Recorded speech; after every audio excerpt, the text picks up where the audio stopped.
Kita udah dengar sebulan belakangan kalau katanya bubble startup udah mulai pecah atau burst. Yang mana di dunia venture capital atau VC disebut lagi memasuki masa tech winter. Jadi nggak banyak pendanaan masuk ke tech startup.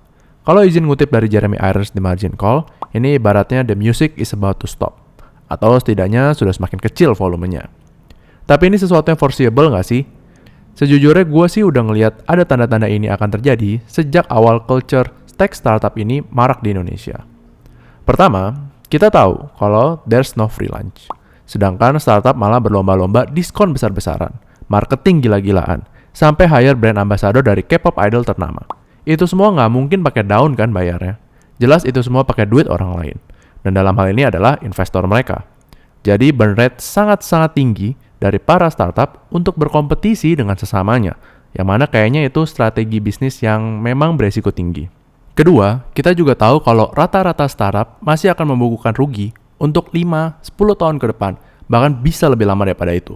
Makanya yang dijual di dalam funding proposal mereka bukanlah laba, tapi adalah growth, expansion, dan lain-lain. Sedangkan, kalau misalnya di suatu titik, growth itu mandek, nah di saat itulah kehidupan startup akan gulung tikar dengan sendirinya. Ketiga, setidaknya untuk Indonesia ya, koreksi gue kalau misalnya gue salah, tapi dari yang gue amatin, rata-rata tech startup hadir untuk masalah yang sebenarnya antara ada dan tiada. Lebih ke arah alternatif atau substitusi akan sesuatu yang udah ada. Jadi, model usahanya menurut gua nggak mengakar, pun intended. Contohnya Gojek. Iya sih, emang moda transportasi di Indonesia, terutama di Jabodetabek ya, awalnya kurang banget. Makanya jadi mobil atau motor sentris banget ini kota. Cuman seiring berjalannya waktu, setelah biaya promo dan diskonnya habis, banyak orang yang mulai kembali pakai mobil, motor, atau transportasi publik lagi. Atau mulai disarankan untuk beli makanan langsung ke restorannya lagi, buat GoFood ya misalnya. Yang mana gue nggak tahu sih ngapain ada yang nyaranin juga, ya kayak suka-suka orang aja sih sebenarnya. Nah, tapi yang kita bisa lihat, habitnya ini mulai berubah lagi. Dan bahkan sekarang lini usaha Gojek atau Gotoh secara keseluruhan udah lebih ke arah ekosistem digital payment daripada layanan ride hailing itu sendiri. Bahkan startup yang bertahan dan bisa mencetak laba ya, surprise adalah startup yang nawarin layanan pinjaman online. Menurut gue sih itu bukan sesuatu yang revolusioner ya. Cuman tinggal turunin persyaratan untuk ngasih pinjaman, gak usah terlalu sibuk ngelakuin customer due diligence, perbanyak kolektor, proses dibuat mudah via app, dan udah selesai. Gak menyelesaikan sesuatu masalah yang mendasar di masyarakat, menurut kacamata gue tentunya. Jadinya, dengan model usaha yang agak rapuh ya gue bilang, kemudian sokongan dana yang tentunya ada batasannya, dan pengeluaran yang enggak dikontrol demi mendapatkan advantageous edge di market yang sumpek, gue merasa memang wajar akan terjadi semacam burst. Walaupun gue pribadi sih nggak sepakat dibilang burst ya, ini simply emang koreksi wajar aja. Yang beneran punya peluang usaha atau sokongan dana yang jelas yang akan bertahan. Jadi ini cuma konsekuensi dari persaingan usaha. Tapi di tengah ketidakmatangan startup dan terlepas dari wave PHK yang sekarang terjadi, ada sebuah pandangan pribadi dari Joel Sumitro. Silakan kunjungin thread-nya di sini. Yang memberitahu kita kalau sebagai silver lining-nya, sebenarnya startup ini membawa equality bagi tech workers. Karena barrier to entry untuk pegawai tech di startup sudah jauh lebih inklusif. Tidak lagi ada persyaratan tingkat pendidikan untuk job application. Kemudian juga kualitas dari tech workers Indonesia sudah bisa comparable dengan tech workers di luar negeri. Yang mana menurut Joel, nggak ada lagi sektor lain yang mana workers Indonesia bisa dianggap on par sama workers atau TKA lah, tenaga kerja asing. Although debatable, apakah sekarang tech workers sudah lebih merasakan quote-unquote equality, banyak yang merasa butthurt dengan argumen Joel. Dan mereka mengatakan malah yang terjadi adalah sebaliknya. Pasar ketenaga kerjaan jadi super mahal, dan nggak semua juga bisa tembus ke startup yang bonafit dan mendapatkan upah besar. Dari sekian banyak user yang protes ke thread Joel, salah satunya adalah Farisina yang menganggap justru tech startup malah lebih menciptakan kesenjangan. Linknya gue kasih di deskripsi. Namun tenang aja, gue nggak akan mencoba menengahi argumen di antara dua kaum ini. Karena seperti yang dijelaskan dalam spaces yang sempat dibuat, ini emang pembahasan dari dua aspek yang berbeda. Joel dari sektor mikro dalam sektor usaha tech, dan Faris dari sektor makro, khususnya kebijakan. Cuman ya spacesnya juga nggak bawa solusi praktis sih dalam pembahasan.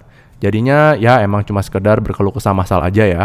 Tapi di video ini gue coba untuk share fenomena startup ini ke pasar kerja Indonesia dan apa solusi yang bisa gue tawarkan baik dari segi mikro dan makro. Kebetulan gue lulus di tahun 2016 dan memang pada saat itu lagi flourishing banget ya bisnis tech startup. Jangankan di sektor IT, bahkan gue di sektor hukum juga berasa banget lah kerjaan yang bisa nawar, bahkan naikin upah dari law firm top tier dengan iming-iming kerja 9 to 5, siapa yang nggak mau? Jadi akhirnya banyak juga teman-teman seangkatan gua dan senior-senior gua yang mulai berlabuh ke jabatan baru di startup dengan sejuta jenis vice presidentnya lah. Dan ya setelah itu baru karir di startup mulai dilirik. Walaupun makin kesini makin kerasa juga katanya kalau kerjanya ya sama kerja Rodi juga. Gak kenal hari libur juga, tapi ya gak apa-apa lah selama gajinya lebih tinggi kan. Dan ini jelas banget quote unquote ya, ngerusak harga pasar. Karena gaji yang ditawarkan emang tinggi banget. Padahal perlu diingat kalau startup itu ya pada dasarnya adalah sebuah perusahaan biasa. Tidak lebih dan tidak kurang. Bahkan perusahaan yang baru dibuat harusnya kan di startup itu. Tapi karena gajinya yang kompetitif, jadi banyak teman-teman gua yang nggak ngelirik lagi perusahaan konvensional. Maunya ke startup. Apalagi kalau di startup kan keren buat di LinkedIn. Gua nggak nyalain juga. Mungkin kalau dikasih kesempatannya, gue juga akan melakukan hal yang sama. Tapi gue lebih nyalahin pihak manajemen startupnya sih. Secara spesifik, gue ngalamin sendiri wave dari tech workers itu. Karena gue sempat ada di perusahaan dinosaurus yang quote-unquote dipaksa untuk menyesuaikan dengan dunia digital. Jadinya tim IT yang awalnya cuma 4, itu bahkan udah sama manajer ya. Jadi diekspansi sampai selusin cuma dalam waktu 1 tahun. Bahkan di-hire 1 VP khusus untuk tech pada saat itu. Dan gaji yang ditawarkan ke mereka sangatlah kompetitif.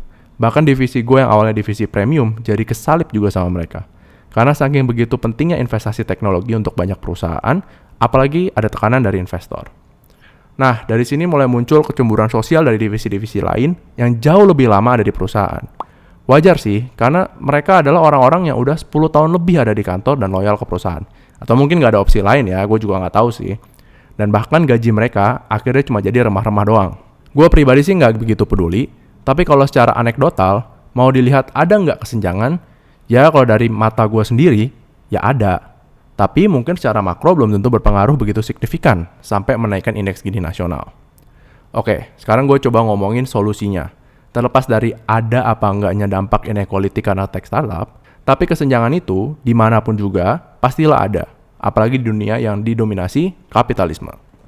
Secara mikro, kita bisa nyentuh sektor kebijakan perusahaan. Apa aja dari aspek perusahaan yang bisa dilakukan untuk memperbaiki kesenjangan antara tech workers dengan pekerja lainnya.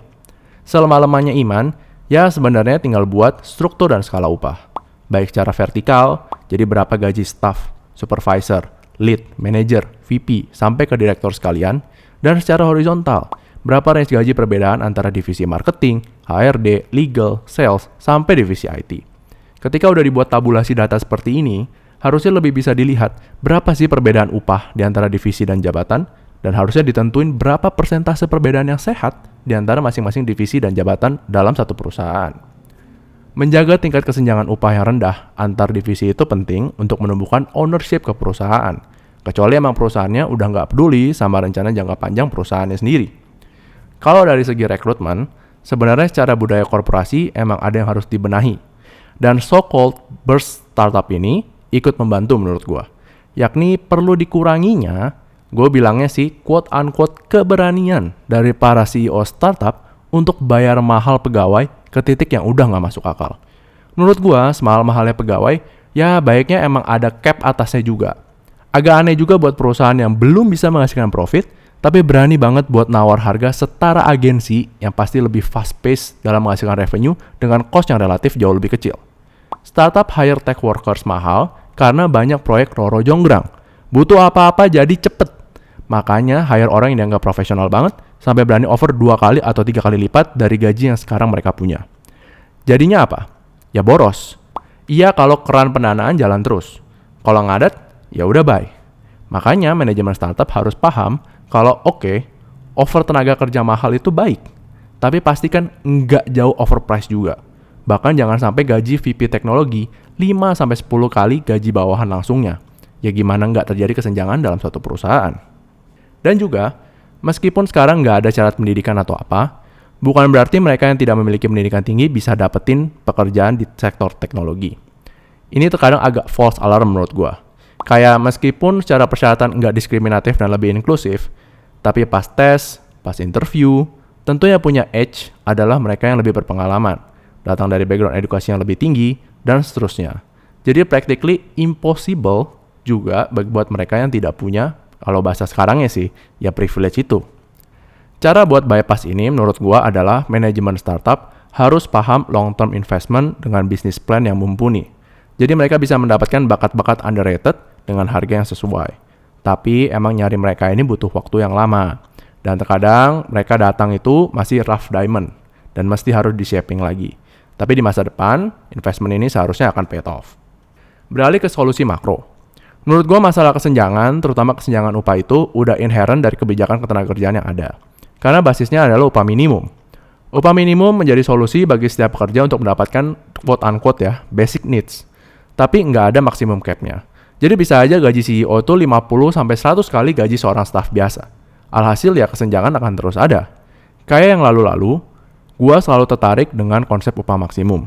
Bahwa misalnya gaji teratas dalam sebuah perusahaan hanya bisa maksimal misalnya 5 kali dari gaji terbawah. Jadi kalau gaji CEO mau naik, ya staf paling kroco gajinya harus dinaikin juga. Terlepas dari sistem ini efektif atau enggak dalam mengurangi kesenjangan, at least ada trial dulu aja. Di sisi lain, sebenarnya kebijakan ketenagakerjaan Indonesia, on the paper, sudah ada tools buat mengurangi kesenjangan. Ya tadi gue bilang, yaitu struktur dan skala upah. Cuman yang berantakan itu menurut gue bukanlah kebijakannya, tapi penegakan kebijakan ketenagakerjaannya. Selama kebijakannya udah oke, kalau nggak ada penegakan, ya nggak efektif juga pada akhirnya. Jadi pembenahan di Dinas Ketenagakerjaan perlu untuk digalakan untuk benar-benar memantau kesenjangan dalam perusahaan. Sekarang cek aja, berapa perusahaan yang udah punya struktur dan skala upah. Dan dicek lagi, bagi perusahaan yang udah punya, apakah isinya ngaco atau bener berusaha mengurangi kesenjangan. Terlepas dari apa yang gue sampaikan, menurut gue tech startup ya pasti ada benefitnya. Dan di sisi lain, kesenjangan itu tetap akan ada. Di sistem apapun, kapanpun, dimanapun. Bahkan menurut gua di surga pun tetap ada kelas-kelasnya juga. Dan kebijakan apapun tentunya tidak akan 100% menghapus kesenjangan upah. Tapi ada baiknya kita membuat namanya progress. Setidaknya differentiate lah di masa depan. Nggak gini-gini lagi. Kan jadinya bosan. Oke, itu aja sedikit pandangan gua mengenai startup teknologi dan kesenjangan atau kesetaraan. Jangan lupa like, subscribe, dan komen. Dan jangan lupa bantu gue di Saweria. Oke, ciao.